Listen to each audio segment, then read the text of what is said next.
Hi all. അപ്പോൾ ഇന്നു മുതൽ ഈ ഒരു ചാനലിൽ നമ്മൾ മോക്ക് ടെസ്റ്റ് സീരീസ് സ്റ്റാർട്ട് ചെയ്യുകയാണ് കേട്ടോ. HSA മാത്സിന് പ്രിപ്പയർ ചെയ്യുന്ന എല്ലാവർക്കും വേണ്ടിയിട്ട് മോക്ക് ടെസ്റ്റ് സീരീസ് ഇന്ന് മുതൽ സ്റ്റാർട്ട് ചെയ്യുകയാണ്. അപ്പോൾ അതിനുവേണ്ടി ഇന്ന് സെലക്ട് ചെയ്തിട്ടുള്ളത് പ്രോബബിലിറ്റി എന്നൊരു സെക്ഷനിലത്തെ ചോദ്യങ്ങളാണ് കേട്ടോ.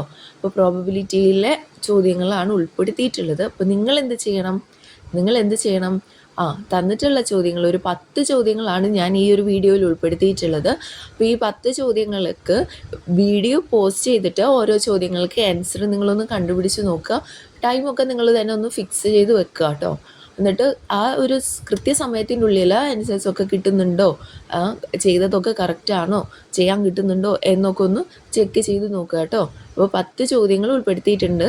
അപ്പോൾ വീഡിയോ ഒന്ന് പോസ്റ്റ് ചെയ്തതിന് ശേഷം ചോദ്യങ്ങളൊക്കെ ഒന്ന് എഴുതിയെടുക്കുക, ചോദ്യങ്ങൾക്ക് ആൻസർ ഒന്ന് കണ്ടുപിടിച്ച് നോക്കുക. ഓക്കെ, അങ്ങനെ ആൻസേഴ്സിലേക്ക് കിടക്കാം. അപ്പോൾ നിങ്ങൾ ഏകദേശം എല്ലാ ചോദ്യങ്ങൾക്കും ആൻസർ ഒന്ന് കണ്ടുപിടിച്ച് വെച്ചിട്ടുണ്ട് എന്ന് വിചാരിക്കുന്നു. ദെൻ നമുക്ക് ചോദ്യങ്ങൾക്ക് കിടക്കാം. First question, P of A equal to P1, P of B equal to P2, P of A intersection B equal to P3 ആയാൽ P of A by B എത്രയാണ്? ഓക്കെ, അപ്പോൾ ഇവിടെ P of A by B എന്ന് ഉദ്ദേശിച്ചത് ഇവിടെ conditional probability കേട്ടിട്ടുണ്ടെന്ന് വിചാരിക്കുന്നു. Conditional probability. അപ്പോൾ എന്താണ് കണ്ടീഷണൽ പ്രോബബിലിറ്റി കാണാനുള്ള സൂത്രവാക്യം? P of A by B എന്ന് പറയുന്നത് P of A intersection B divided by P of B ആണ്. ഓക്കെ, അപ്പോൾ ഇവിടെ P of A intersection Bയും തന്നിട്ടുണ്ട്, P of Bയും തന്നിട്ടുണ്ട്. അങ്ങനെയെങ്കിൽ എന്താണ് P of P3 by എന്ത് വരും? P of B ആണ് വരുന്നത്. അപ്പോൾ P of B എന്താണ് ഇവിടെ? P2. അപ്പോൾ P3 by P2. അപ്പോൾ നമ്മുടെ ഓപ്ഷൻ എന്താണ് വരുന്നത്? P3 by P2. Option D ആണ് ഇവിടെ കറക്റ്റായിട്ട് വരുന്നത്. കിട്ടിയെന്ന് വിചാരിക്കുന്നു. അടുത്ത ചോദ്യം, ഒരു ഡൈസ് എറിഞ്ഞാൽ 3-ൽ കൂടുതൽ ഉള്ള മുഖം വരാനുള്ള സാധ്യത എത്രയാണ്? ഒരു ഡൈസാണ്. ഡൈസിൽ ഏതൊക്കെയാണുള്ളത്? 1, 2, 3, 4, 5, 6. ഓക്കെ, അപ്പോൾ 3-ൽ കൂടുതൽ ഉള്ള മുഖം, 3-ൽ കൂടുതൽ എന്ന് പറഞ്ഞാൽ അവിടെ എത്ര മുഖങ്ങളുണ്ട്? 4, 5, 6. 3 മുഖങ്ങളാണ് ഉള്ളത് അല്ലേ? 3 മുഖങ്ങളാണ് ഉള്ളതെങ്കിൽ എന്ത് പറയാം? നമ്മുടെ പ്രോബബിലിറ്റി എന്ന് പറയുന്നത് 3 by ടോട്ടൽ പ്രോബബിലിറ്റി. ടോട്ടൽ ഇവിടെ എത്രയാണ്? ഒരു ഡൈസിൽ എത്ര ഉണ്ട്? 6 മുഖങ്ങളുണ്ട്. അപ്പോൾ ടോട്ടൽ ആകെ മുഖങ്ങൾ 6 എണ്ണം, 3-ൽ കൂടുതലുള്ള മുഖങ്ങൾ 3 എണ്ണം. അപ്പോൾ 3 by 6.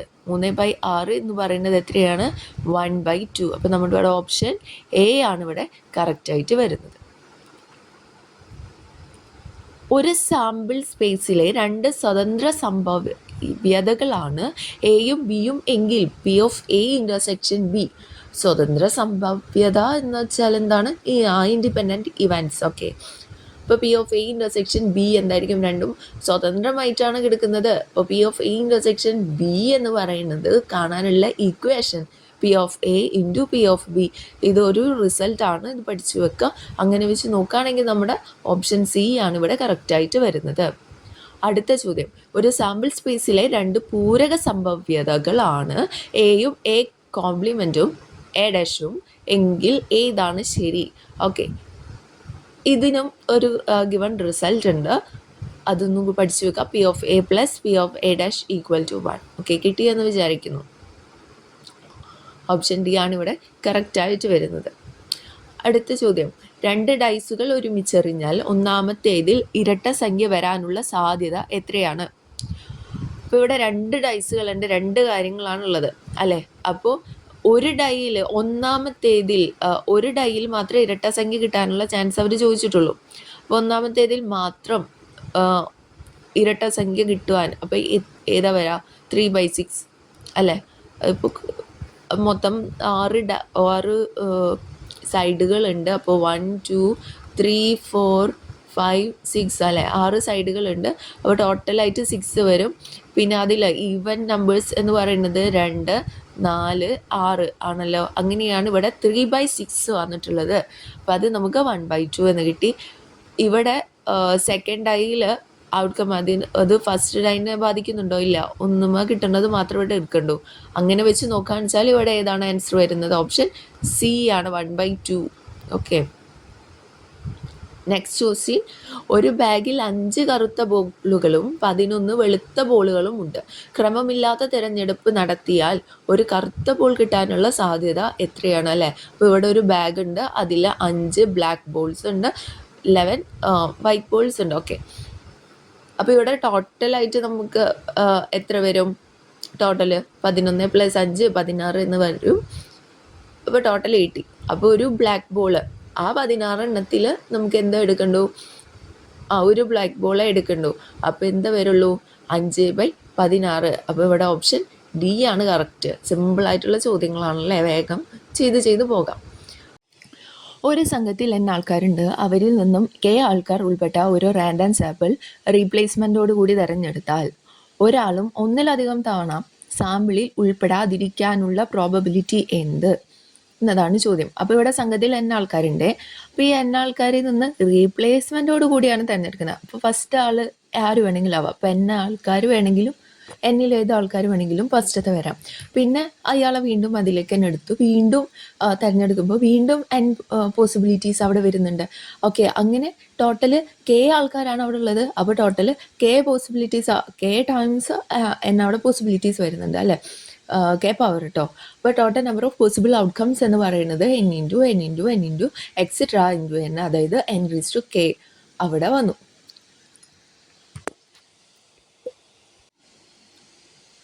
ഓക്കെ, ഇനി selecting K distinct individuals in specific order. നമുക്കവിടെ ഒന്നിലധികം തവണ സാമ്പിളിൽ ഉൾപ്പെടാതിരിക്കാനുള്ള പ്രോബിലിറ്റി എന്ന് പറയുമ്പോൾ നമ്മൾ ആ ഇൻഡിവിജ്വൽസ് ഡിസ്റ്റിങ്ക്റ്റ് ആയിട്ട് സെലക്ട് ചെയ്താൽ പോരെ. അങ്ങനെ കണ്ടുപിടിക്കുന്ന ഇക്വേഷൻ ഏതാണ്? NPK, അതായത് പെർമ്യൂട്ടേഷൻ ആ ഭാഗത്ത് നിന്നുള്ളതാണ്. അപ്പം NPK ഓക്കെ ആണല്ലോ.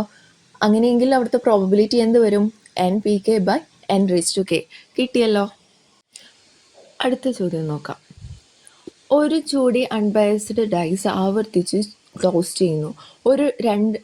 രണ്ട് ഡൈയും കാണിക്കുന്ന സംഖ്യകളുടെ തുക 4 വരുന്നതിന് മുമ്പ് അവയുടെ തുക 7 കാണിക്കാനുള്ള പ്രോബബിലിറ്റി എന്ത്? ഓക്കെ, അപ്പോൾ ഇവിടെ ഒരു ജോഡി അൺബയസ്ഡ് ഡൈസ് ആണ്. അപ്പോൾ ഒരു 2 ഡൈയും ഒരുമിച്ച് റോൾ ചെയ്യുകയാണെങ്കിൽ അവിടെ കിട്ടാവുന്ന പോസിബിൾ ഔട്ട്കംസ് എത്രയാണ്? അത് കാണാൻ രണ്ടും തമ്മിൽ ഗുണിച്ചാൽ മതി അല്ലേ. അപ്പോൾ 6 × 6 നമുക്ക് എന്ത് കിട്ടി? 36 എന്ന് കിട്ടി.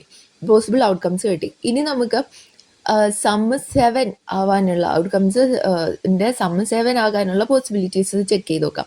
അപ്പോൾ 1 6 2 5 3 4 4 3 5 2 6 1 അല്ലേ.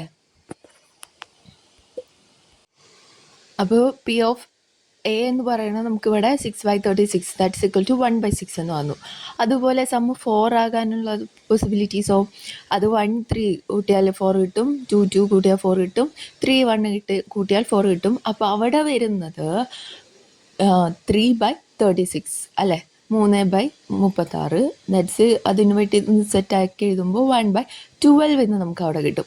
ഓക്കെ, അപ്പോൾ A എന്നും കൊടുത്തിട്ടുണ്ട്, B എന്നും കൊടുത്തു. Probability of sum 7 before sum 4 അത് കാണാനുള്ള ഒരു ഇക്വേഷൻ എന്ന് പറയുന്നത് P of A plus P of B ആണ്. ഇതൊന്ന് ഓർത്ത് വെച്ചേക്കാം കേട്ടോ. P of S7 before S4 അത് P of A/P of A plus P of B ആണ്. അപ്പോൾ ഇവിടെ എന്തൊക്കെ തന്നിട്ടുണ്ട്? 1/6 ആണ്. P ഓഫ് A എന്ന് പറയുന്നത് 1/6 ഡിവൈഡഡ് ബൈ 1/6 പ്ലസ് 1/12. അത് നമുക്ക് എന്ത് കിട്ടും? 1/6 ചെയ്യുമ്പോൾ 3/12. ഓക്കെ, അപ്പോൾ ഇത് അടിയിലുള്ളതാണ് മൾട്ടിപ്ലൈ ചെയ്യണം അല്ലേ. അപ്പോൾ 1/6 × 12/3. അപ്പോൾ ഈ 12ൽ 6 നമുക്ക് വെട്ടിക്കളയാൻ എത്ര വട്ടം? 2 വട്ടം. അപ്പോൾ 2/3 എന്നാണ് നമുക്ക് ആൻസർ വരുന്നത്. അപ്പോൾ അത് ഓപ്ഷൻസിലുണ്ടോ? ഇല്ല. അപ്പോൾ നമ്മുടെ ഓപ്ഷൻ ഡി ആണ് ഇവിടെ കറക്റ്റായിട്ട് വരുന്നത് കേട്ടോ. ഇനി ഒരു സാമ്പിൾ സ്പേസ് ഒമേഗയിലെ ഒരു ഇവൻ്റ് എ എന്നത് അതിനോട് തന്നെ ഇൻഡിപെൻഡൻ്റ് ആയാൽ P ഓഫ് എയുടെ ഒരു സാധ്യമായ വില എന്ത്? എ എന്നാണ് ചോദ്യം.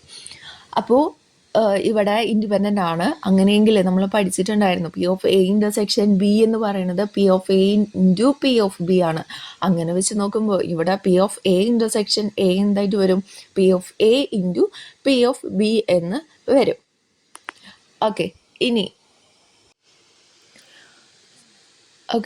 അപ്പോൾ ഇനി P of A intersection A എന്ന് പറയുന്നത് പി ഓഫ് എ തന്നെയാണല്ലോ. അപ്പോൾ P of A equal to P of A square എന്ന് എഴുതാമല്ലോ.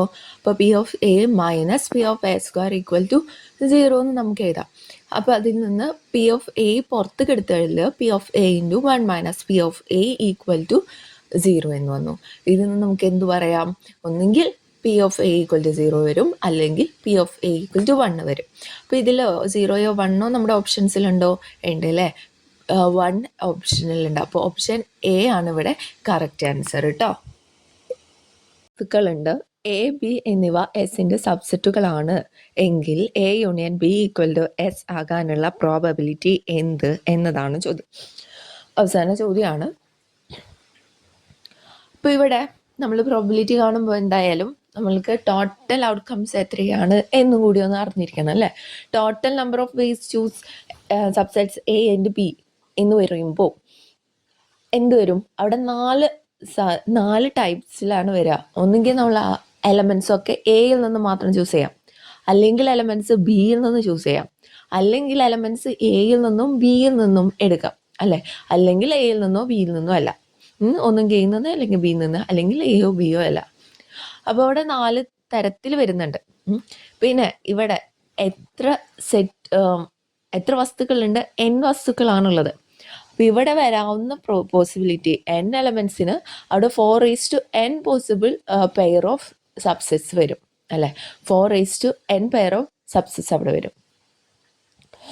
അപ്പോൾ total number of ways choose subsets A and B എന്ന് പറയുന്നത് 4n എന്ന് കിട്ടി. ഇനി നമുക്കിവിടെ number of ways for A union B എന്തായിട്ട് നമുക്ക് കിട്ടണം? എസ് ആയിട്ട് കിട്ടണം അല്ലേ. അതിനുള്ള പ്രോബബിലിറ്റിയാണ് ചോദിച്ചിട്ടുള്ളത്. അപ്പോൾ നോക്കി എലമെൻറ്റ്സ് അപ്പോൾ അങ്ങനെയാണെങ്കിൽ എയിൽ നിന്ന് വരാം അല്ലേ. ഓരോ എലമെന്റ് ഇപ്പോൾ A union B equal S എന്ന് പറഞ്ഞാൽ നമ്മൾ എടുക്കുന്നത് എയിലോ അല്ലെങ്കിൽ എവിടെയോ ഉണ്ടാവണം, ബിയിലോ ഉണ്ടായിരിക്കണം, എങ്കിലല്ലേ അത് ടോട്ടലായിട്ട് വരുമ്പോൾ അത് എസ് ആയിട്ട് വരുള്ളൂ. അപ്പോൾ എലമെന്റ്സ് എയിൽ നിന്ന് വരാം, അല്ലെങ്കിൽ എലമെന്റ്സ് ബിയിൽ നിന്ന് മാത്രമായിരിക്കാം, അല്ലെങ്കിൽ എലമെന്റ്സ് എയിൽ നിന്നോ ബിയിൽ നിന്നോ വരാം അല്ലെ. ഈ ഒരു ഓപ്ഷൻ വരും. Elements neither A nor B, ഈ ഒരു ഓപ്ഷൻ അവിടെ വരില്ല. അപ്പോൾ 3 ടൈപ്സ് അവിടെ വരുള്ളൂ. അപ്പോൾ n എലമെന്റ്സിന് അവിടെ എത്ര പോസിബിലിറ്റീസ് വരും? 3n പോസിബിലിറ്റീസേ വരുള്ളൂ. ഓക്കെ. അപ്പോൾ ഇനി നമുക്ക് എന്ത് കണ്ടുപിടിക്കണം? പ്രോബബിലിറ്റി കിട്ടണം. അപ്പോൾ പ്രോബബിലിറ്റി എന്ന് പറയുന്നത് number of ways A union B equal to S ആവാനുള്ള സാധ്യത divided by total number of ways. അപ്പോൾ ഇവിടെ 3n by 4n എന്ന് വരും. അതായത് 3/4n 3/4 എന്ന് പറയുന്നത് എന്താണ്? 0.75 ആണ് അല്ലേ. 0.75 n. അപ്പോൾ നമ്മുടെ ഓപ്ഷൻ ബി ആണ് ഇവിടെ കറക്റ്റ് ആയിട്ട് വരുന്നത്. അപ്പം എല്ലാ ചോദ്യങ്ങളും ചെയ്തു നോക്കിയെന്ന് വിചാരിക്കുന്നു. എത്ര മാർക്ക് കിട്ടി എന്ന് താഴെ ഒന്ന് കമൻറ്റ് ചെയ്യാം കേട്ടോ.